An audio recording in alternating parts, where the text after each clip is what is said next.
This is a story simply called A Fable by Mark Twain. Once upon a time, an artist who had painted a small and very beautiful picture placed it so that he could see it in the mirror. He said, "This doubles the distance and softens it, and is twice as lovely as it was before." The animals out in the woods heard of this through the house cat, who was greatly admired by them because he was so learned, and so refined and civilized, and so polite and high-bred, and could tell them so much which they didn't know before, and were not certain about afterward. They were much excited about this new piece of gossip, and they asked questions so as to get a full understanding of it. They asked what a picture was, and the cat explained. "It is a flat thing," he said, "wonderfully flat, marvelously flat, enchantingly flat and elegant, and oh, so beautiful." That excited them almost to a frenzy, and they said they would give the world to see it. Then the bear asked, "What is it that makes it so beautiful?" "It is the looks of it," said the cat. This filled them with admiration and uncertainty, and they were more excited than ever. Then the cow asked, "What is a mirror?" "It is a hole in the wall," said the cat.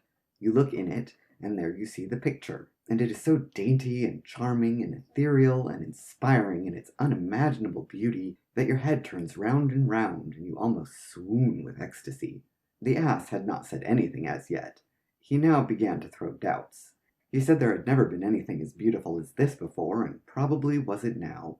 He said that when it took a whole basketful of sesquipedalian adjectives to whoop up a thing of beauty, it was time for suspicion. It was easy to see that these doubts were having an effect upon the animals, so the cat went off offended. The subject was dropped for a couple of days, but in the meantime curiosity was taking a fresh start, and there was a revival of interest perceptible. Then the animals assailed the ass for spoiling what could possibly have been a pleasure to them, on a mere suspicion that the picture was not beautiful, without any evidence that such was the case. The ass was not troubled. He was calm, and said there was one way to find out who was in the right, himself or the cat. He would go and look in that hole, and come back and tell what he had found there. The animals felt relieved and grateful, and asked him to go at once, which he did. But he did not know where he ought to stand, and so, through error, he stood between the picture and the mirror. The result was that the picture had no chance and didn't show up. He returned home and said, "The cat lied. There was nothing in that hole but an ass. There wasn't a sign of a flat thing visible. It was a handsome ass and friendly, but just an ass and nothing more." The elephant asked, "Did you see it good and clear? Were you close to it?"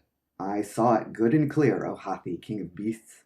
I was so close that I touched noses with it." "This is very strange," said the elephant. "The cat was always truthful before, as far as we could make out.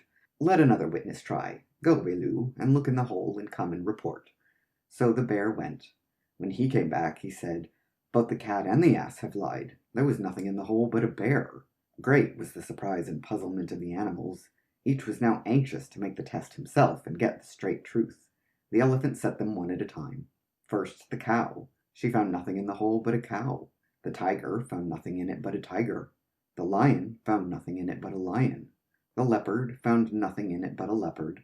The camel found a camel and nothing more. Then Hathi was wroth and said he would have the truth if he had to go and fetch it himself. When he returned, he abused his whole subjectry for liars, and it was in an unappeasable fury with the moral and mental blindness of a cat. He said that anybody but a nearsighted fool could see that there was nothing in the hole but an elephant. Moral by the cat. You can find in a text whatever you bring, if you will stand between it and the mirror of your imagination. You may not see your ears, but they will be there.